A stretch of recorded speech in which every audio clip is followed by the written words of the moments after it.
In a world where everyone and their brother has a podcast, one stands alone. It's been called one of the podcasts of all time. Welcome to Internet Killed the Video Store.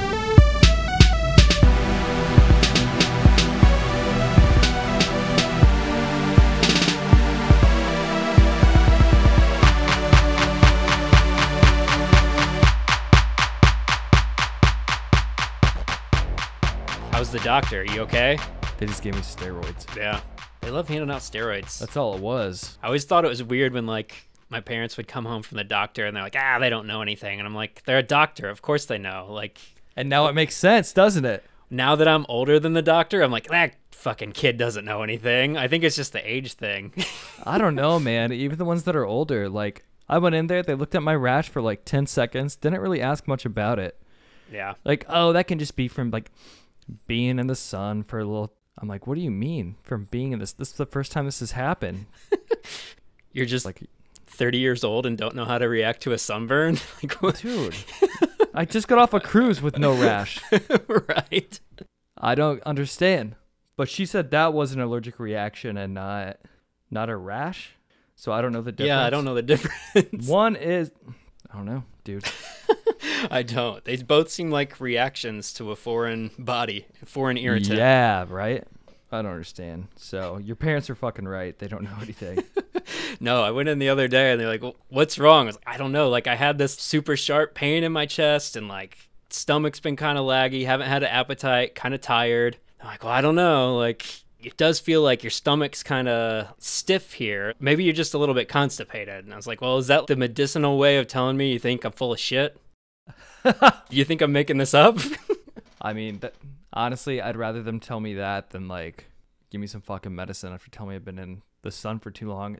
Savannah is covered by shade trees, by the way. That's true, too. Covered by Spanish moss. Yeah, those are awesome. I didn't get any sun down there. Yeah. Huh? It's fun, though. I know, we've been plagued with vacations. Max is in his senior year, still doing finals. It's been tough getting a crew together. Dude, I hardly wanted to go because I just went on a cruise. But we were going for somebody's wedding. The wedding got called off. So we went anyways, and I was like, fuck. I like vacationing, dude, but when you have adult jobs and you feel like you're just getting caught up and getting back in your groove, then you have to leave that again just to get reestablished. There's like a stress to it. You just have like a lingering pile of shit growing, waiting for you when you get home. Yeah, dude. Did you see that Steve Albini died? I don't know who that is, sadly. You don't? I might know who it is, but I don't know the name. He's a super credentialed rock and roll producer. In Utero. Oh, shit. Surfer Rosa. Fuck World Trade. He did Fuck World Trade? Yeah, dude. What? Genius. Oh, and he did Attack on Memory. Oh. Which I feel like is like I forgot about the Cloud Nothing. the last classic rock album. Has there been anything that good since? That's the last classic rock album? The last, like, masterpiece rock album. What's there been since then? I don't know, man. You just hold that album, like, high regard. I do. I love it. I do think that All Apologies is, at one point, it was my favorite Nirvana song ever. I don't know which part I like the best. There he is. That's the part I like the best. What's up? Max is skipping school to listen to us talk about Nirvana. Yeah, I'm just here to observe. What's up? What are we talking about? In Utero. In Utero. Oh, okay. Steve Albini. Yeah. We're saying Cloud Nothing's Attack on Memory is the last great rock and roll record, and Ben is saying I'm way too hyperbolic. When did that come out? 2012. 10 years ago? Yeah, 2012. You don't think there's been a great rock album since That's 2012? what I'm thinking. In 12 years? I'm saying, like, there's been great. There just hasn't been, like, milestone, incredible. You're too hyperbolic, man. I don't get it. Like, I just don't get it. It's too much. Me and Ben Kelly over here, we just don't get it. Poor Ryan Gosling kind of fell on his face with the Fall Guy this weekend, Ben. Why, dude? Only $28 million. It's the same amount as Mean Girls remake made in January, just as a frame of reference. That sucks because I feel like they definitely had spent more on advertising for it too. Yeah, they pushed it hard. And I think the budget was like over $100 million, right? I would assume so. for that kind of movie. It could be one of those that makes its money once it gets its way to our homes. Yeah, I'm hoping it doesn't even take that. Like, it might just take some good word of mouth over the summer, hopefully. Yeah. I mean, it's a super low start, but like, you guys might remember, I was worried about that. Like, when Ben picked it for the draft. I'm just bummed it keeps happening to Gosling. Like, I like him. I like the projects he picks, but like Nice Guys flopped, Blade Runner flopped. Like, he just can't get a break, it seems like, at least The financially. Nice Guys was But funny. he had, like, Yeah, it was great. Barbie and... He was in Barbie and La La Land. Like, when he's the boyfriend, Yeah. it's fine, I guess. That's good enough. Yeah. I don't think he cares. Well, I mean, I'm sure he wants all of his movies to do well. I don't Right. think he looks at it as like, oh, why can't I be the star and win? No, I don't think it affects him personally, but I feel like studios kind of like hold that against you. Like, once you're the pitch man for whatever movie and it keeps flopping, you're not going to get as many big vehicles. Yeah, but he's like had an insane career where those same rules just don't seem to apply to him. If you think about it, like, he's had some slumps before and he Yeah. always comes back. But yeah, it used to be like the cliche of what, you got a 3-strike system, but now it doesn't feel like anybody has that clout. No, Like, you're right. again, I'm going to be hyperbolic, but it feels like DiCaprio is like the last marquee movie star. Like, who is the big name that just like drags everybody to their movie regardless of what it is? I mean, I think we're starting to see some of that with, like, you know, people like Zendaya or Yeah, a little Florence bit. Pugh, Doom Boy, Tom Holland, Timothy. They're Yeah. there. I don't know. It just doesn't feel like it holds the same weight. It just feels like movies, I don't know. It's like NASCAR. Like, they're just driving a big stickered car that the studio puts together, and it doesn't really matter who's actually in the car. Wait till one of them creates I guess they wouldn't create it, but they're in a masterpiece or something good like Titanic. Gosling's been in a bunch. Yeah, I mean, but are those guys more selective about their movies? Like, are not a lot of Leonardo movies that people would consider generally bad movies? I would say the same about Gosling. Like, I don't think he's made a bad movie in a while. You like Something Beyond the Pines? Yeah, I love that movie. Did you not So like do it? I thought you shit on me for liking it, though. No, I like I it. love that movie a lot. Yeah, It's a good movie. it is. I didn't know he was in Goosebumps and Are You Afraid of the Dark? So he's hitting all the young adult horror 90s shit. Well, didn't he? I like have this thing in my head where he said that if he could play any character, it would be Freddy Krueger. Do you remember said hearing this? that? No, I hadn't heard that about him. I know that he said Yeah. if he was going to join the MCU, he wanted to be Ghost Rider, which I think would be dope. That's cool too. Yeah. See, I He's trust got his a lot decisions. of good ideas. He's a great guy. He's great. So have you guys caught up on the Kendrick Drake beef, or are we still exhausted Fuck with that? no. Exhausted, never started. Yeah, I'm up on it. I don't know if I would classify it as beef at this point. It's more like, I don't know, them trying to ruin each other's careers and lives, apparently, in public image. And I don't know how much of what they're saying is true, but it's like kind of hard to really even root for anyone at this point. It's like Yeah. either of these things that they're saying about each other could be true. They could be false as well. I don't really know how to look at it, but it's like, it's not fun anymore. It feels like politics at this point. Like, who are they convincing? Like those shitty campaign commercials. And fucking Drake's security guard just got shot. I Are saw you that. fucking kidding me? Yeah, and who knows if that's really related or not either. So, and by the time we put this episode out, like, There'll be 3 more releases. who knows what the state of it will be in. But yeah, as of now, the last song was what? God's Plan 6 or whatever. Heart Part 6. Heart Part 6, By yeah. Drake, which seems like it was kind of him throwing in the towel, sort of. Yeah. Uh, When your whole diss track is, I swear I'm not a pedophile, you kind of have already lost, right? Even saying this as somebody who has never liked Drake, my respect for Kendrick has dropped just because he's put out 5 songs dedicated to this. Oh my God, it's And 5. he's only released 2 albums in the last 7 years. It's like, dude, I thought you were like being selective. Why are you putting all your energy into this? What if this is building up to a new album, though? I would be I don't want to shocked. hear an album that's like this shit. You Yeah, know what I just a mean? diss album. Dang. Like, they're not super fun to listen to, at least not anymore. Because yeah, it's literally just like you're a pedophile and you're a woman abuser. And it's like, wow, this is so intense. Well, and the fact that, like, this is the second diss song where somebody's directly talking to Drake's illegitimate or alleged illegitimate son. Like, if you really feel bad for that kid, why are you humiliating him and putting him in the center of this? Yeah, I don't know. I do like the, what was it? You're trying to strike a chord. It's probably A minor. That was my favorite. That was my favorite line. I like that. That's super good.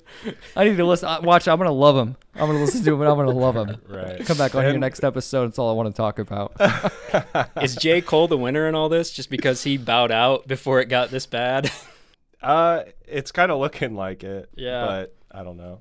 There is a weird trend of like long albums right now. Like Beyonce's album was 27 songs. Yeah, that was crazy. What's Beyonce doing? The new country album. What she got going on? Beyonce's was 21 country songs in the Apple Music charts. Oh, and then long albums. The other 6 are just like weird intros with Willie Nelson and shit. That's fucking strange. But yeah, you're saying there's a lot of songs on one record, not like songs they're making and long length songs. Oh, that's awful. Yeah, because it's not like they're all a minute long. Because there are a lot of punk bands that have had like a 30-song EP. Yeah, and it was like 13 minutes. Minor Threat's full length is like 28 fucking songs. Great. It's great though. I'll listen to it. But that's the best part about punk rock. Is Right. the record's over before you had a chance to get sick of it. Yep. Cindy Lee had the best Pitchfork rating since 2020. Her album is 2 hours and 36 minutes. And it's so boring. I can't believe it's getting all this praise. I don't know. What's the longest record you like? You got one, Ben? Is it Minor Threat? So longest in what way? You know? Let's go Runtime. American Idiot. Because it's got the 2 rock operas. But actually, Nimrod might be longer with 18 songs, right? Or 17? Yeah, I was going to say full length of the record, not just a couple tracks. Let's see. Nimrod has short songs, though. Yeah, American Idiot is 57 minutes. That's pretty long. Yeah? It's Nimrod. I bet you Nimrod is like 48. 49. Yeah, Nimrod's 49, 18 tracks. I don't know. I really like the Magnetic Fields have 2 really long albums. 69 Love Songs, which is 3 23-song records put together in a collection. And then they did 50-song memoir. When their singer turned 50, he wrote a song about every year of his life. That's cool. That's pretty cool. Yeah, I really like that. He's a good songwriter. Those are probably the 2 longest I gel with. Mine would probably be, at least the only one I can think of right now is Crack the Sky by Mastodon. Oh, yeah. Which is 50 minutes, and it's only 7 songs. Because some of them are over 10 minutes long. Yeah. But that record rips. It's so good. But I'm sure there are like some fucking free jazz and like sludge albums that I could name, but I go way back with this record. I mean, it came out in 2009, you know? Yeah. And I've listened to it like every year since then, probably. I always dug the Between the Buried and Me stuff that Ryan introduced me to. Yeah. And I remember like what the runtime was, but I've had some long ass songs. They got long songs. I think we figured that was probably, when we were talking about longest songs that we like, I think that was Ryan's, Between the Buried and Me. Yeah. And I think yours was probably that American Idiot Green Day ballad, song. right? We're in reruns. Not a ballad, all right? Oh, my bad. Not a fucking ballad. Rock opera. Rock opera. Yes. Get rock it opera right. is the correct verbiage you should be Put using. some respect on Gotcha. rock opera's name. Do we consider double albums? Because Yeah. it'd be System of a Down. Oh, yeah. Hypnotize, Mesmerize. Yeah. Fuck yeah, that'd be my number 1, probably. I did finally listen to a Taylor Swift album start to finish because I keep talking shit about her and I felt it was fair. But then it turns out this is her worst one. So now I feel like I'm just piling on. But that thing is 31 songs in 2 hours. That was a slog. 30 songs? A lot. That's fucked up. The Beyonce wasn't bad though. 27 songs, 9 are really good. You want to know what I just watched? What'd you watch? The Roast of Tom Brady. I was gonna watch that, but it's fucking 3 hours long. It's good, though. That's a lot. It's good. I heard Kim Kardashian got booed real loud just trying to walk up to the stage and talk. Yeah, it was pretty funny. I think it was it Kevin Hart that made the joke, like, come on now, just to be here, like, you know, she had to leave her kids with their father. She's going through a lot. That was actually Tom Brady. Was it Brady? Oh, It was man. Brady at the end. He's like, I feel bad for Kim the most. because she had to leave her kids home with her dad. And then after he said it, he's like, fuck. You can tell he like kind of actually felt bad. I'm just glad it was actually funny. Like, I was afraid it was just going to be dumb jokes about like, oh, Tom Brady's so perfect, isn't that hunky-dory? Like, it actually seemed like they were able to get a little not so safe. Oh, it was fucked up, actually, some of the shit they said. Yeah, a lot of Aaron Hernandez jokes. Oh my God. They went there a lot. Yeah. I was very surprised. Even Tom went there. I didn't watch any of the other stuff. I saw John Mulaney had a live special the other night. Joyce Manor was doing music, and Nate Bargatze was doing a set. What? It's on Netflix. It's part of their, like, Netflix is a joke celebration week. That's really cool, dude. That's really fucking cool. Yeah. I should have watched that instead of Seinfeld's fucking Pop-Tart movie. That was terrible. What? You didn't hear about that? Yeah, what? I didn't even know about that. Yeah, what? Unfrosted. Jerry Seinfeld wrote, directed, and starred in a movie about the creation of Pop-Tarts. Ryan, at a certain point, I feel like you can't complain. Like, oh, this movie tricked me. It was bad. Like what? Well, again, Jerry Seinfeld doing a Pop-Tart movie? It's 2024. When was the last time Jerry Seinfeld said something that wasn't cringy? It's been like over a fucking decade. he's got everything he needs. Why would he make the movie unless he had a good reason? They're just literally shoveling that much money at him. Why did he make B-Movie? I didn't see that one. I don't know. I heard B-Movie was good. I never who? saw it. Maybe it was. But He never even saw it. But my point still stands. Like, he never needed to make it. Well, that's the thing. Like, there's got to be something in it for you, Jerry, right? You don't need money. You've got all the money you need. But he needs more. Yeah, he sure does. He needs Yeah. more, He though. made a ton of bad quotes promoting it this week. That's probably what you're talking about, that nobody's allowed to be funny anymore, and Seinfeld would be too edgy to air He's today. been saying that for years, dude. He's been said saying that since he got booed off college campuses for not being funny. Yeah. He's just been mad for so long, and I don't give a shit. That's just dumb. I mean, nothing was fucking edgy or offensive about Seinfeld. What's he talking about? Right. He's the most PG, Exactly. successful comic there is. He made a fucking Pop-Tart movie. Bro, if you want to see the point that he's making about you can't be funny anymore, like, because of PC culture, you watch the roast of Tom Brady, and they're going to prove you wrong. Or the fucking co-creator of Seinfeld, Larry David, has been making Curb for 20 years, and it is not PC at all. We all watch stuff that we think is funny. Right. It's just like, he's so quick to blame it on the culture rather than be like, maybe my shit is just like old and stale. Maybe I was never really that funny in the first place, and it was Larry David that made my whole career. Well, and the thing that's weird too is like, so we went and saw him in Fort Wayne a couple years ago, and like, okay, I get it. You go see the Rolling Stones, you want to see Paint It Black, Start Me Up, all the classics. But Seinfeld's still doing the same fucking jokes that are like in between. Like the airplane, yeah. Yeah, it's the same jokes. Like, Yeah.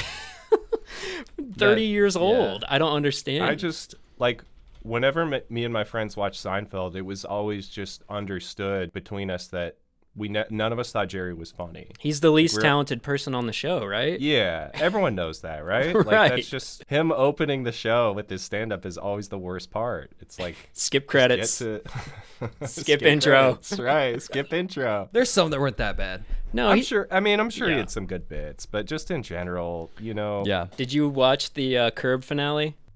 No, but I like heard enough to know. You know what's going Like, on? In concept, I think it sounds hilarious. I don't know if it would have been in practice, but yeah, how did you feel about it? I was a little bummed. Like, you're literally gonna repeat. I don't know. It's such a boss move, dude. And it's such a Larry David move to just be like, I was right then, I'm right now. I don't know. I like this season more than the last couple, but I do feel like the show kind of got stale. I won't say that it like doesn't endure. I think I was a little harsh a couple episodes ago because I made it to season 2 and I'm like, okay, things pick up. This is still funny. Yeah. Cutting the doll's hair and stuff like that. But yeah, I don't know. This last season had some jokes that just missed real hard for me. And the finale was kind of like, I don't know, you could kind of see it coming from how the season even sets up, and to like settle on that, I don't know. It is defiant, obviously, but it also just kind of feels lazy. Yeah. I think at this point, I just enjoy Larry David outside of the show. I like him in interviews. I like him Punching Elmo? What? I didn't see that. That's but, like, convenient. no, he's still whenever I guess. I don't know. Maybe that's the only bad thing he's done. Because every time I see him, he's being hilarious. What are your most rewatched sitcoms? Like if you had a Spotify Wrapped of the comedies you go back to. It's pretty easy for me. I mean, all time is probably Wait, Always can we Sunny. guess each other? We can from here on out. Okay, so it's sitcoms. Yeah, what do you want to do? 3? Top 3? Yeah, but that doesn't include like cartoon shows like Bob's Burgers and stuff, right? No, That's a situation. sitcom. Is it? Because It's Always Sunny isn't technically a sitcom. I would say it yeah. is. Then I have Why? 0. Why isn't it? Why? I don't know. Because it's not like a long form narrative story. It's the same characters just getting into different situational comedy, right? Okay. But I thought it had to be in a house. So, No, it doesn't have to be in a I house. thought it had to be in a New York apartment. Doesn't have to be in a house? Because The Office isn't as a house. That's a sitcom, right? Okay. Yeah. All right. A consistent set, right? Yeah. I would say say, that. so Gotcha. for the most part. Gotcha. All right. So I will guess Max's. Okay. Always Sunny. Oh, wow. No, Ryan, you guess one. You guess one of Max's. This is how it's gonna work. Yeah. One of Max's. You guys can team up, too. I don't know. I'm blanking real hard. Yeah, I guess you guys might not know this. It's very obvious to me. All right. Should I just say? Yeah. So it would definitely, other than Always Sunny, it would be Parks and Rec and then The Office. Nice. Fuck. I didn't know you were a big Office fan, dude. I didn't either. Yeah, I love both of those. Yeah, Okay. and I'll always Right on. like rewatch one and then not be satisfied, and then like start rewatching the other one. I always forget how bad that first season of Parks is. Like, I start rewatching it, and I'm like, oh no, this isn't good. And then I just power through to Adam Scott showing up, and I'm like, okay, it's good again. Yeah, it's not the best, obviously. No, it's one of my faves. Yeah, there's still some stuff about season 1 that I think is like okay, but it really hits its stride in season 2. But like, same could be said for The Office. Yeah, Yup. for sure. If we're talking about stuff that didn't age well, season 1 of The Office is a prime suspect. I still haven't finished The Office. Is that a bad really? confession to make? No, I think it's okay. I bailed. I like it all. I think I bailed around the time that Michael started his own paper company. I lost interest, and then I couldn't figure out who was gonna. Yeah, That's The okay, microphone no, should have caught my there's- face right there. There's a lot more good stuff to watch after that. because didn't they bring in like Jim Carrey and Will Ferrell for his replacement for a minute, and then I don't know. I don't. Remember Jim Carrey? There was Will Jim Ferrell. Carrey interviewed for like a second as a joke, but so did like Warren Buffett, and they brought in a bunch Idris of Elba shows up, right? Idris Elba Yeah. episodes were not great. I mean, I was gonna say that like I think that it kind of falls off a bit after Steve Carell leaves, Yeah. but I agree with Ben. Like I watched the whole show, and when I go back to it, I can typically still make it to the end. I think there are plenty of funny parts that have Robert California, and people hate him for Right. some What's his reason. name? Ultron. Robert California. James Spader shows People up for a fucking while. hate him. He's in there for a long time, actually, like the last probably 2 seasons or so, and He's funnier than Idris Elba, that's for sure. yeah. I don't know why they ever thought that would work. I don't know. I think in my head canon, you fix The Office for me and make it a perfect show if Jim stays with Karen and we get Rashida Jones God. instead of going straight to Pam in season, what is that, 3 or 4? Like, they just get together too soon. Okay. So they just get together too soon? I think so. I mean, I think that's arguably kind of the first complication for the show is having to deal with like a post Jim and Pam relationship. And like, yeah, that was a big draw of the show is Right. waiting to see if they were going to get together. And then they did. Yeah. So it's a lot of deflated tension, but Yeah. they kind of pivoted to like romance with Michael Scott a bit more. And those are And- pretty funny. Him and it Jan, introduced yeah. Holly as a character. And Holly's great. Holly's great. Yeah. She is great. Andy Bernard's character arc, he changes as a person from like, but he kind of regresses back to the person he used to be at the very That end. arc's a mess. I by the fucking end. hate that one. I hate that arc sucks. I think he had to go film The Hangover. So they were like, what's he going to do? He's going to go on a boat, become a piece of shit again, and come back. Right. And like, I don't know. I didn't like that. Yeah. All right. Ben's, I'm going to say they're probably going to be the same as Max's, except for I'm going to sub out Parks and Rec for Friends. Nope. What do you think the third one is, Max? Does Suits count as a sitcom? There's no laugh tracks. I think You Should Leave is not a sitcom. That's sketch I know. comedy. I know. Wait, is it Detroiters? No. Dude, you know how music snobs will be like, yeah, but their old stuff is better? Yeah. Oh yeah, we never do that. I totally got that the other day when I was talking about I think you should leave. Like, yeah, it's pretty good, but Detroiters is the best, though. You What a don't fucking know anything idiot. until you watch Detroiters. They're idiots. Detroiters is so good, but I think You Should Leave is better. I agree. All right, it's Workaholics. Workaholics. Okay, Oh, there we go. Shoot. Yep. That makes Fucking sense. love that show. Like, I thought it was just like a college thing. I went back and rewatched all the seasons. I was like, this is hilarious. I love guys are this. funny. Those guys are so funny. So yeah. I gotta think of mine so I know if you guys are right or not when you guess. Hang on. I know. I didn't even have 3 picked. I just let you guys pick It's Always Sunny, and I kind of agreed with it. Yeah. The show's really good. I don't know yours, Ryan. I don't know if I've ever laughed as hard as like just watching some of the shit that Charlie does in any show. Yeah. Yeah, if I had to pick like a pure comfort comedy, it'd be like Check It Out with Steve Brule, but that's not a sitcom at all. That's just All right. ridiculous. Love that show. I'm not gonna pick The Office for you because you've never even fucking finished it. I haven't. Parks and Rec, I'm picking for you. Yeah, I would pick that. I don't too. think it is. I don't know. Maybe it's just a current thing, but What? I think it's fallen off my list. Really? I think so. So. Did something more recent like knock it down? There's been a couple that I've been watching a lot more recently, but I don't know. I can't say that's top 3. I don't know. wait. That's tough. Yeah, I think I know what that would be. but- Community. One of them. No. What? If that's a sitcom, then that would probably knock The Office. Actually, that would like be after Always Sunny for me. I think that's a sitcom, I would say. I think it's a sitcom. Okay. I'm revising my list then. Okay. It would be Always Sunny, Community, and then Parks and Rec. Okay, cool. Sorry, cool. The Office. I still love you, but I love Community. Hmm. So maybe Superstore for Ryan. That's Oh, like yeah. on the bubble. That's getting in there, Yeah. man. I've watched that probably, I don't know, 2 or 3 times now. Wow. Okay. Yeah. Schitt's Creek. No. The Good Place. No. That, No. that one fell off for me too. The ending ruined it for him. Yep. He'll never look at it again. Westworld. Yes. Do you want me to just start listing them? This is going to take too long. Yeah, we Yeah. should probably have Okay. some options. I'm going to go Everybody Loves Raymond is number 1 for me What for sure.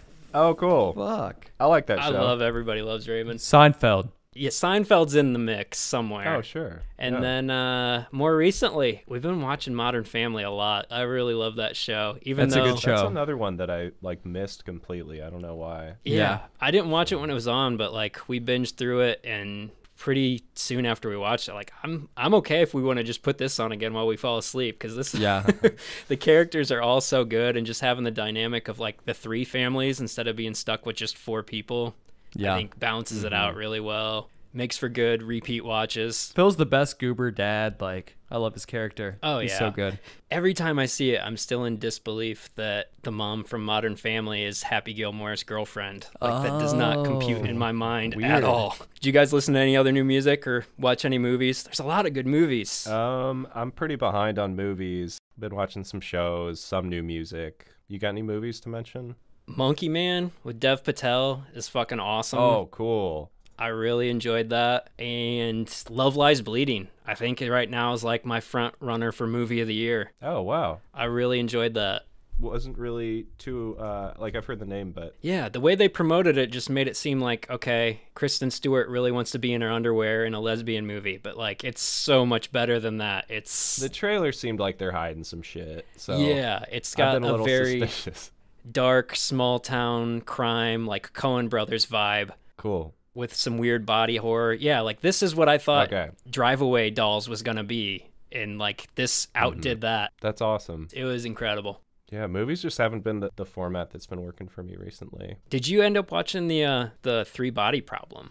Oh yeah, I did watch that. I don't think you're gonna like it. Yeah. Yeah, I liked it, but was still kind of like, man, this is messy. I think I enjoyed it more because I was on a break where I got to watch a lot of it with my parents, Okay. and we all thought it was like amazing at first, and then like several episodes in, simultaneously we were all just like laughing at the same parts when you're not really supposed to be laughing. But Yeah, that's not good. it was like a fun experience to have with them. Yeah. So we didn't, I don't know, I feel like I didn't completely like criticize it like I normally would because of that, Right. like I would if I had watched it on my own. But man, the messiness of it, to me, it's just like, I guess anything I would say has been said like 1,000 times by this point about like the Game of Thrones guys. Like, oh man, I can't believe they were able to adapt those books so well. And then like, well, and I guess this was an adaptation too. So I don't know. It's confusing. It's like they've done some great stuff, and then like some other shit you're just like, wow, yeah, this is, I don't know, guys. But I think it's like kind of cool that they're still working together in a way. A lot of people after that would have been like, the best thing for my career is probably to rebrand. But they're still like, no, we're still writing partners, which I think is like kind of nice in a way. Yeah. I got really into Shogun. That's been my favorite thing recently. I would highly recommend you guys check that out. I've heard that's really good. Yeah, it's dope. If you're okay with subtitles, it's just an amazing show. The acting is insane. And it's like a 1600s Japan period piece. And it's like trying to be historically accurate with like everything, like the choreography of like the bows, and there's like some falconry involved at points that's really interesting. And like, Yeah. you know, samurais and stuff, and everything they do is just like so intentional, and the actors must have worked their asses off to do all of it, and it's my favorite thing that I've watched in a while for sure. You guys into Vampire Weekend at all? I can't even say it with a straight face. Yeah, I was definitely surprised with how much you've been enjoying this new album. I don't know. I've never been super into him. It just seemed like something that like music critics only listen to. Like I've never met a person in real life who likes Vampire Weekend. But I don't know. We must have been doing this long enough that it's just seeped into my blood, because now I love it. Like this record. You're a critic now. This record like stands out so much more than any of their other stuff. It's so good. I love it. How long has it been since they put something out? They put a couple dumpy records out the last few years. Oh, okay. So it's not like they've been completely complacent. No. And even like some of the reviews I've read have said like, oh, this is them like realizing their full potential. So it doesn't seem like it's just like me like coming around to it. This seems like a big jump for them in general.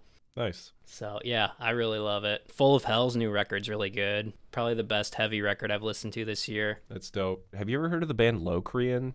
No. They just put out this album called End Terrain, and it's kind of like, you ever get into that band Twilight? I know I've heard of them. They're like the super black metal band, aren't they? Yeah, they're a super group. Yeah. With like some Converge people and like ISIS people and stuff. And yeah, this kind of has like a very chill pace to it, kind of like stoner metal, but the guitar is doing a lot more. It's doing like a lot of interesting riffs, and there's usually some synthesizer going on too. Nice. But yeah, I thought it was dope. Did you say you used to play in a band with one of the dudes from Sumac? No, but I toured with the drummer, Nick's okay. old band. Yeah, he was in this band called A Textbook Tragedy. Ah. People should fucking look that band up too. They were insane, dude. Yeah, Nick Jacinth or Jacinth. You guys are really close, right? Yeah, you know, we were friends for a month. He was a good dude. No, I just saw that Sumac's got a new record coming out this summer. I'm looking forward to that. I've been listening to the stuff they've been putting out because I've always been a fan of Aaron Turner. Yeah. Who's done like a bunch of the doom and stoner stuff that I like.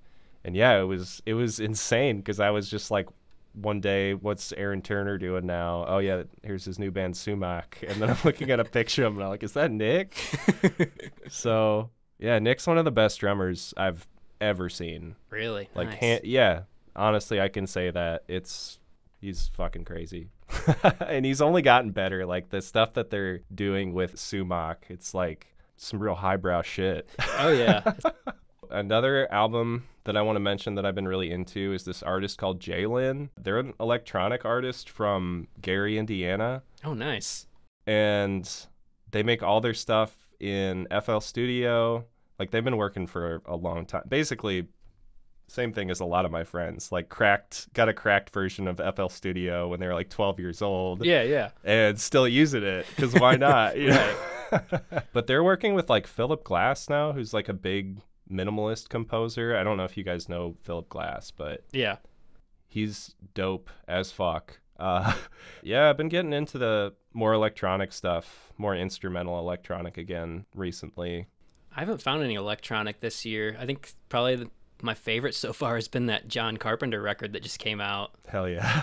He did a new thing of originals with his son and his godson, and it's dope. I love That's it. so cool. All right, do you guys got anything else? We got to feed the rhythm. I got a sponsored segment now for us. What? Oh, yeah? All right, so this is brought to you by McMahon's Video Game Traders, where you can buy all the latest and greatest video games. You take them home, and then you beat them, and then you bring them back and trade them in. Buy them, beat them, trade them at McMahon's. Free convenient location now at Sunset Hall, Discovery Zone West, and our original location at the Anchor. We're going to go through some topics here. You guys are going to describe whether you want to buy them, beat them, or trade them. Nice. All right, Dr. Dre has proclaimed that Eminem is unequivocally the best rapper of all time. Buy him, beat him, or trade him. Wait, how do we get rid of it? How do we Trade get it to him, go trade away? him. Trade. What does Hard beat trade. mean? What's beat mean? That's the slogan. You got to use it. But what does it mean? Yeah, what does it mean, Ryan? Kevin Costner says he's ready to return for the final season of Yellowstone. Buy him, beat him, or trade him. What? Oh, man. What color was that Trade trade in? Was that like a yellow or... What's the other one? This is a white dot question. What? Oh, my God. What does each one mean? Get rid of it. Wait, dude. Okay, no. What's Encores at concerts. Buy him, beat him, or trade him. what does beat 'em mean? Buy them. Buy them. You like I'm into encores? that. Yeah, they're great. Of course, yeah. Who doesn't Beat 'em. like it? Are you one of those, like, just play your whole set people? I mean, everybody knows it's coming. You gotta like walk off stage and have No, everybody cheer come for you to on. come back. Everyone knows that Tom Cruise is going to be alive at the end of his movies, but it's still fun to watch him. It's true. Most of the time. But do you have to sit there and fucking clap until he comes back? Or does he just come back? He better leaves you clap. wanting more. Better clap for Tom Cruise. You probably Alright. clap when an airplane lands, don't you? Me? Yeah. If Tom Cruise is on my plane, Yeah. I do. You betcha. All right, the director of The Crow, Alex Proyas, has made an all AI movie. Video and voice is AI, written and directed by human. Buy him, Trade beat him, him. or trade him. Trade 'em. Horrible. But what's beat 'em mean? Is beat 'em Throw it in the worse? trash. Is beat them worse than trade them? Probably, right? You should know, man. You made this shit up. What did they say when they say you? They're not in business, Max. Don't ask a question Oh, wait, like that. but what did they say in the sponsor email? They just said we gotta They don't say even the three exist. words. Buy him, beat him, and trade him. That's the only way we can describe it. Hang on. Courtney Love was quoted as saying Taylor Swift is not important and noted that she might be a safe space for girls and she's probably the Madonna of now, but she's not interesting as an artist. Buy 'em. Yeah, I mean, maybe a pretty valid take. I don't know. Yeah. Okay, Beat you're 'em? buying it. Buying I it. think beat him. I think I'll go beat him this time. What? Quentin Tarantino has scrapped The Movie Critic as his 10th and final film, deciding on a new project instead. Buy him, beat him, or trade him. It's complicated. Buy 'em. Have you guys heard anything about this movie? Of course, yeah. No, I haven't. No, I think it's complicated because part of me, I know a lot of people are saying it, but it's like you kind of want to see him stick to his guns because it's Quentin Tarantino, and it's like, dude, don't doubt yourself. You've been making great movies. That's not an option. But also, if he just wants to do something different, I'm cool with that. So, beat it. Okay, what's the reason for him wanting to make a different movie? I don't know. I don't know what exactly fell apart for him, but conceptually, I wasn't super excited for that to be the movie he goes out on. Like a movie about a movie critic that writes reviews in a porno magazine, and then allegedly Brad Pitt was going to be back as the stuntman from Once Upon a Time in Hollywood, and Quentin Tarantino was going to make a cameo as like a 17-year-old working in the porno theater. It That doesn't even make sense. sounded super self-involved and cringy. Yeah. Well, that is his origin story. I don't need to see that. No, I'm not. Don't you love Boogie I was just Nights? It saying sounds that. like the same movie. It's not at all the same movie. Oh, I've never seen Boogie Nights. So That's I wouldn't obvious. fucking know. But it has to deal with porn, right? It does. What if he announces that his last movie is a remake of Boogie Nights? I'd be in on that. I'm good with that. In the starring role. A remake? Yeah. And he's going to de-age himself. If he pulls an Mike Myers and stars as every character in Boogie Nights, fucking himself, that is it. Would you rather see Tarantino as the main guy or David Lynch? David Lynch. Also de-aged. David Lynch is head and shoulders above Quentin Tarantino as an actor. That's true. You kidding me? Not even close. That's true. All right, buy him, beat him, trade him. Peeps. Oh, the trade 'em. Easter things? Yeah. Yeah, get rid of it. Trade him. No, I think beat him's worse. Beat him. Okay. Ryan won't Okay. tell us, but Beat beat him. him. Beat him. Beat it. David Gordon Green has exited The Exorcist Legacy sequel, but Mike Flanagan has signed on. Buy him, beat him, trade him. Trade him. Buy 'em. You're in? You're back in? Yeah, I mean, I'll always give Flanagan another go. He pulled it off with Dr. Sleep, right? Yeah, and I love that movie, like more than anybody. I thought I was the only one that liked it, actually. Josh Gad is directing a Chris Farley biopic starring Paul Walter Hauser as Chris Farley. Buy him, beat him, trade him. Buy him. Richard Jewell. Jamie Taco. Buy him. Yeah. Buy him. I'm buying. You're in? Yeah. You're in. Buy Jamie All right, Taco. all right. I do want some love for Chris Farley. I feel like he's been forgotten in a way that I don't appreciate. Yeah. Yeah, that's weird. I haven't thought about that, but very good point. Like, who's the new Chris Farley? You know? There won't ever be. Melissa McCarthy. I didn't want to say that, but yeah. Unfortunately. What the fuck happened to her? Also in Unfrosted, the Pop-Tart story. Oh, God. There you go. That's what What happened. happened. The Jerry Seinfeld money. All right, last one.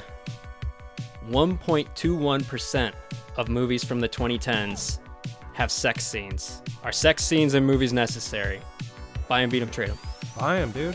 I'm More into sex it. scenes? I know that's like been a big thing lately. Yeah. Are they nude or no? Yes. Buy him. That was the deal. I don't care either way. Like, you know, it doesn't need to be. I want you to edit that clip and play that 3 times. What, buy 'em? Yeah, just me saying buy him. Buy him. Buy him.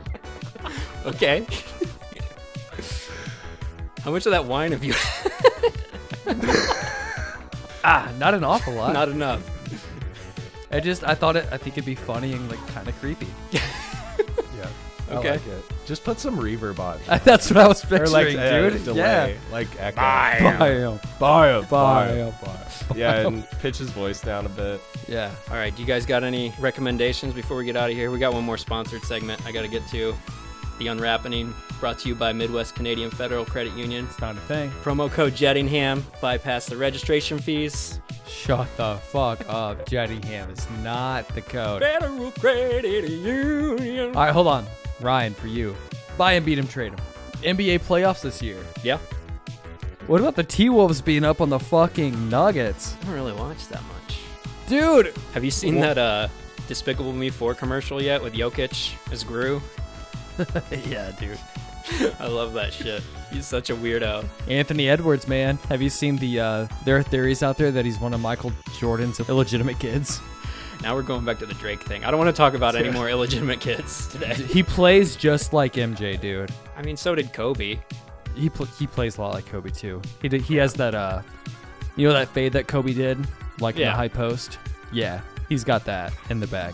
Got that dog in him. LeBron's the only other player that has that same No. like high post. He has that high post fade. What are you talking about? He doesn't step past the free throw line anymore. He's scared. Oh my God, that's so not true. He's an old man. They took his license away. He don't drive nowhere. Oh, dude, don't. Ant's the future, I think. Anthony Edwards is the future of the NBA. I know this is an art podcast, but Art. put me on record that Anthony Edwards. You guys don't think fucking music is art? It's your problem. Speaking of art, What? on this week's The Unwrappening, brought to you by Midwestern Canadian Federal Credit Union, I've got a DVD here of the 1997 classic Twister. We're going to be unwrapping for some ASMR. It's not streaming anywhere, and I want to watch Twister because it fucking rules, so I bought it from Walmart out of one of the $5 dumpsters. Here we go. You hear that crinkle? I have to go. Getting right into the good stuff here. Streaming doesn't have the Van Halen music video for Humans Being, all right? This is DVD-only content. Deleted scenes, commentary. This is what Ryan does when you tell him that you're busy. Just Yeah, so you know, this is- listeners. When you're like, hey, it's finals week, and I probably can't make it tonight, but I'll do my best. You get the most bullshit you could ever imagine. It's just like, oh, you want me to do all my bullshit? I'll be respectful of your time, Max. You always are, buddy. Yeah, 40 minutes late. You talk about me? No.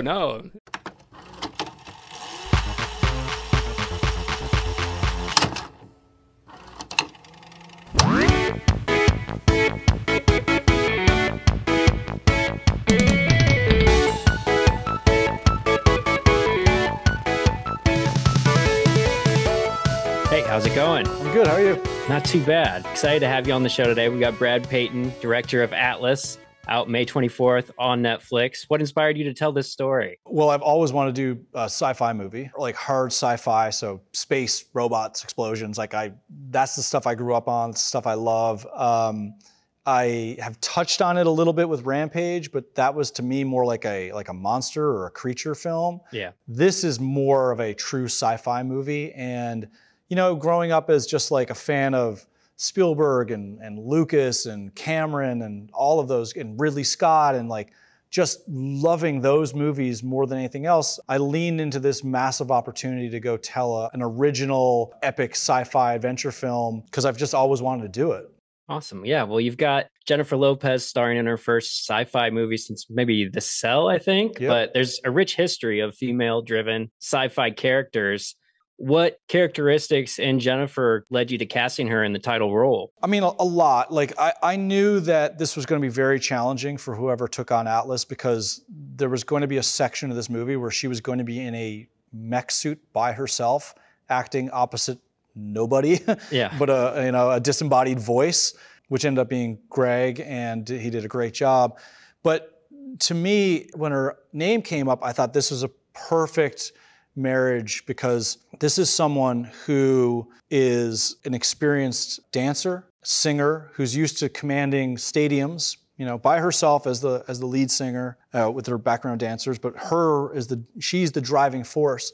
So is someone who could tackle a lot of the physicality, but then also not be nervous about being in this location by herself, acting opposite no one. And in fact, that thing that is so daunting that a lot of actors would not want to do, she ended up thriving in that environment because it was just her performing. It would be Greg speaking to her and me directing her, but that would be it. It would just be her on the set by herself largely.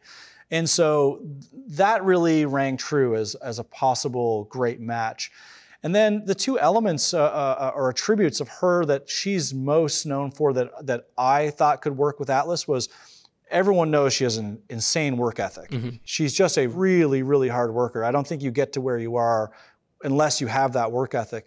And the other thing is that one of her greatest virtues is her courage. She's brave. Things don't scare her.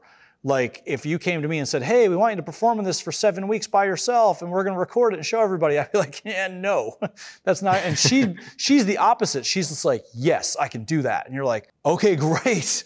You know, like that's not something that even the biggest stars in the world are going to engage unless they have that attribute. And so her hard work and her courage, I think really spoke to me. I was like, okay, not only do I relate to that and I can get in sync with that on a personal level and support that, but she has these things in spades and we're going to need that on this movie. Yeah. So you mentioned Rampage earlier. You've got kind of a history of working on these big effects-driven films. So what have you found to be the best way to go about getting a convincing performance from your actors when there's literally nothing around them? They've got these big green screen moments. Yeah. You know,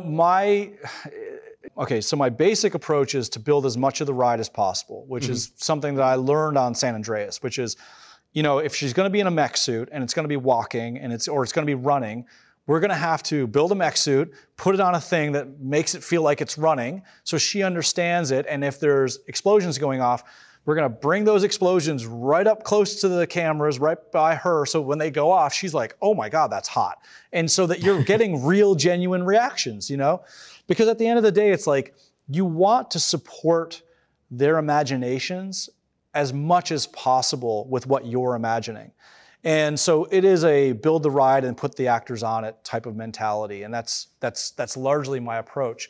With Jen specifically, it's a very unique thing because she's an incredibly intuitive actor. And so her intuition is her driving attribute when it comes to performing. And so what I tried to do was simplify the technological aspects. So for example, when she's in Smith, rather than doing multiple passes of coverage, I put like 4 or 5 cameras on her on every scene. And we worked out the blocking, and I would just roll those 4 or 5 cameras because I knew I could get every piece I needed with just those 4 or 5 cameras. That means she can just play the whole scene. Oh, gotcha. We're not coming back and doing another set of coverage. We're just gonna go for the performance. So that allowed her the freedom, and also there was no eye line for Smith. She could just perform wherever she wanted to. And so I felt like I was doing the best job I could to support her and allow her the freedom she needed to be as intuitive as she needed to be. And I think you see in the movie, like, she delivers a great performance because I'm kind of supporting that approach to acting and then pulling myself out of the equation as much as I can to give her as much space as she needs to deliver that. Yeah. So you mentioned earlier, she has a good deal of the film based around her relationship with this AI Smith. Yeah. It has kind of a sarcastic tone of, reminded me a little bit of Tars from Interstellar. Yeah. How did you see that relationship kind of framing the story you wanted to tell, and what tone did you want that relationship to take? Forgive me if you've heard this from anyone else, but I don't know. Have you heard the story about how Greg became Smith? I have not. No, go ahead. Okay, so Greg was hired simply as a voice actor to come in and say the lines opposite her as a day player, meaning that he was never meant to be Smith. When they sent me all the tapes of the people that would do it, he sounded exactly like how I pictured Smith. Gotcha. So I chose him, I brought him in, and he was so invested in supporting Jen. That was how he saw his role, because he was like, I'm not here to be this character. I'm just here to be someone you're talking opposite of. But I chose him because he's exactly how I pictured the character. And then I spoke to him about this, and he said, I'm just trying to help her. And I said, well, lucky for you, that's what Smith's just trying to do. And I saw the wheels turning in his head where it like clicked for him of like, you're right. So then my gut was, once everybody hears him cut into the movie, they're gonna have a hard time picturing anybody else, because he's sort of pitch perfect as to like his delivery. So as soon as I got him on set and realized, I can direct this guy, he's super malleable, he's super there to support her, he's an excellent human, he's really invested, like he's giving me the best he can give me. I then started talking to him about Smith's arc. And basically I was like, listen, you start as Siri, and you're just going through the motions of a mechanical device. And then by the end of this, you're sharing your personality with her. So she's half you and you're half yourself.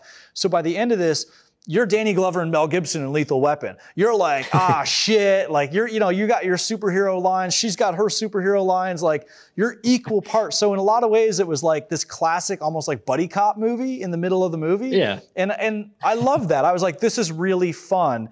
And what's funny about Greg is like some of those lines, he's saying them without sarcasm intended, like he's being earnest, but his tone can come across as so sarcastic. So it was perfect. She's like, and the audience is sort of in the same place of like, is he fucking with me? Or is he like helping me? Like you can't necessarily tell. And I just thought there's so much fun in that kind of approach. So it is largely what I pictured it, like right down to the tone of how he delivers it. Yeah, no, and it's really interesting because obviously on face value, you talk about a movie about AI as this huge existential crisis. You think it's going to be this doom and gloom dystopian future, but there's a lot of hope and there's a lot of optimism in this movie. And I thought that was a really cool balance that you guys struck. What went into planning that and conveying this potential threat, but also not all hope is lost? Yeah, well, I think it comes from the initiative of me not wanting to repeat what other sci-fi fantasy films have already done, which has largely been AI is the bad guy, he's out to kill us all, it's robots from the future, we're all dead. And I was like, okay, well, we've done that. It's very dramatic, I understand it. I actually really like those movies, but I don't want to repeat them. And so I met and talked with multiple futurists, and they talked about what state the planet would be in. Everything from like how to power the mech suit to like what would the ecology of Los Angeles be like. All the little touches you see in the movie, from the giant solar panels in LA down to the mech suits, down to the AI, it was all kind of put through this filter of where do we think we will actually be in the future. And with AI specifically, it all seemed to be coming back to the same thing, which is AI is not inherently good or bad because it is simply a tool to be used by good or bad people. Therefore, it's all about people using AI responsibly. So what that allowed me to do was show the irresponsible side of it, where it is allowed free reign and things can go terribly wrong. And then the responsible side of it, where its complete mission is to support you and kind of like help you exceed your shortcomings. So I thought that's a much more interesting, nuanced sort of approach to it. And it was something I couldn't point to like, oh, this is like that other sci-fi movie that does it. I was like, this is an interesting way to talk about something inside of this big kind of adventure film that doesn't feel too reductive and also it doesn't feel like it's borrowing from other stuff within the genre. Gotcha. Yeah. So you mentioned the futurists. You had some experts in technology to consult with you as far as getting things accurate in the future and, technologically where we think things will advance. So did you get a sense from them, even that they're feeling that this whole AI panic is a little bit overblown currently? They didn't really give me like their personal sensations of it, I think the problem with it is that there's so many unknown aspects. Right. And that's really what's the scariest thing, right? It's that we just don't know. And because we don't know, we're all feeling like we have to tread lightly here. Mm-hmm. We can't just rush into AI and utilize it in ways that we don't know are going to have massive negative impacts, And we've all heard horror stories of how it's affected people or how it could affect people, but they tend to believe that it's sort of here already. We utilize AI a lot, but in lesser sort of controlled boundaries, and it's not going to go away. We're going to continue to use it, but it's going to slowly ripple into our reality. And then if something really bad does happen, it will be stifled very, very quickly. So, to me, it's like, I can't really remember the specifics, but when the internet started blossoming, there were a lot of people like, the internet's going to ruin it's going to, And it's sort of like AI is at that juncture right now. And it's possible things could be really bad, but it's also possible things could be really good. And generally the futurist opinion is this will land somewhere in the middle. Right. No, that sounds a lot more tempered than what we're typically hearing. Yeah, I mean, like, I could have made Los Angeles a bunch of sand dunes and, right. like thunderstorms and desert, but I was like, they were like, that's not going to happen. So you mentioned you're a big sci-fi fan. What's on your Mount Rushmore of sci-fi movies? Oh, you mean like ever created? Yeah. Oh, what dude, are your I would have go-tos? 20 Mount Rushmores is the problem. I don't really have, I can't really like narrow it down. This is what I could say about it is that I really loved Predator. I really love Aliens, obviously the first Alien, but I in general love science fiction. Like I watch it a lot, but I also want to engage it in different ways. Like one of my dream projects is G.I. Joe. And the reason I like G.I. Joe, besides the fact that I grew up playing G.I. Joe and with the figures, is that it's like it engages science fiction in a different way. It's sort of slightly in the future, but it's not saying it's in the future. It's pulling tech and pulling it into our present and saying this is all possible with this technology. And so like, for me, science fiction is like this way to expand on our reality right now and engage our imaginations to tell these stories in a slightly new way. And so there's so much stuff that I love that it would be, it'd be like 25 Mount Rushmores for me to name my favorite movies. All right, let me narrow it down a little bit because I know you're a big James Cameron fan. Yeah. And he's responsible for 2 of the best sequels ever made. If you only get to watch one movie for the rest of your life, would it be Aliens or Terminator 2? Aliens. Okay. Yeah, very confidently. Yeah. I love it. First of all, he's trying to step into Ridley Scott's mode of filmmaking. Not imitating, but like, he said this, that he's like, I'm trying to make it feel like Ridley's movie. Yeah. So you instantly, in the DNA of the movie, have James Cameron's DNA and Ridley Scott's DNA having this cinematic baby.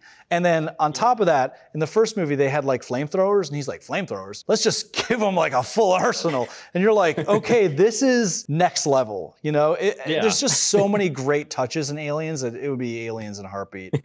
So you mentioned earlier you'd like to work on a G.I. Joe movie someday as like a dream project. Yeah. There was also talks a few years back for sequels of a couple of the projects you worked on previously, like San Andreas or Rampage. Yeah. Is there still interest in revisiting those worlds? I mean, I'm always open to revisiting them.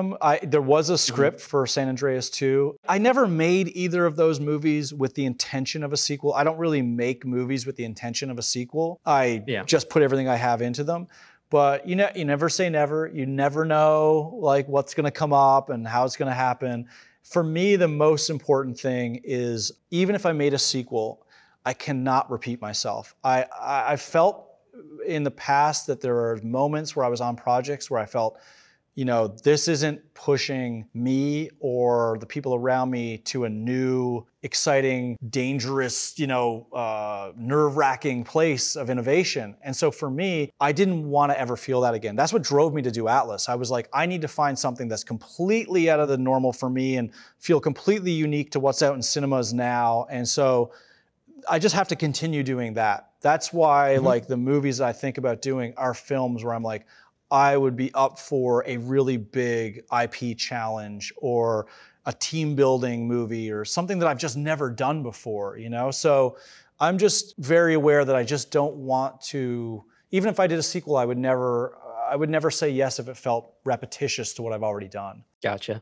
So as somebody who's worked in kind of the studio world and now making a Netflix original, did you feel there was any additional freedom offered with making a movie with Netflix as to not having to adhere to like certain studio demands or a rating or anything like that? I mean, there's still a studio and there's still a ratings board and you still go through that. But I will say that Netflix is probably the only studio in Hollywood that would have made this movie because you have Jennifer Lopez, which is not considered like an action star. And she's not really been afforded these opportunities before. And they took this piece of material and realized there's something really special here between this filmmaker, this piece of material, and her. We can really do something with it. And so they're more disruptive. They're more willing to go take risks. Sometimes it works, sometimes it doesn't work. But at the end of the day, I think it's really important that studios and filmmakers and creatives are supportive to go make interesting, new, progressive, original material. Of course, it still should be, if it's this type of fare, it still needs to be entertaining and fun and all those things. But Netflix was very supportive of this movie from the beginning. They're very supportive of me in a way that I've never been this supported in terms of the freedom, the input.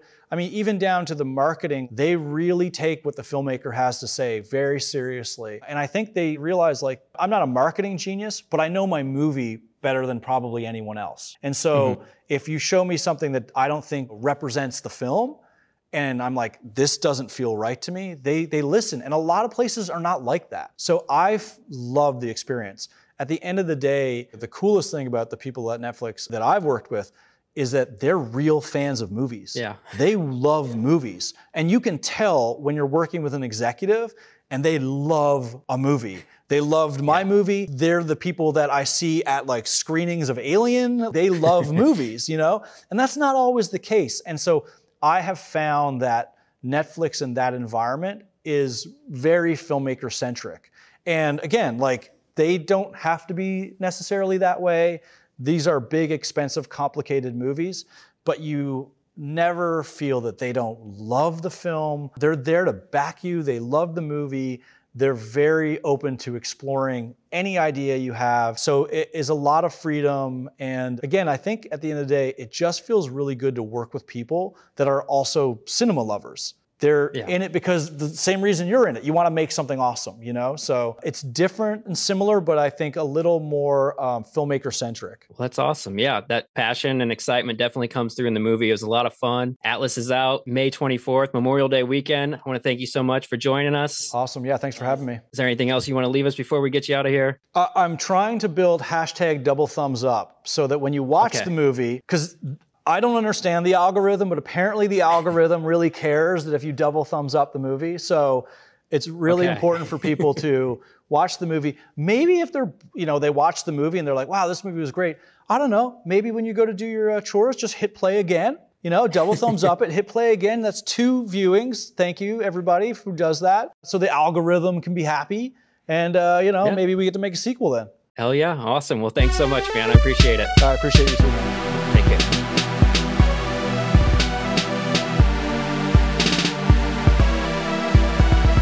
For more, visit internetkilledthevideostore.com. Buy 'em.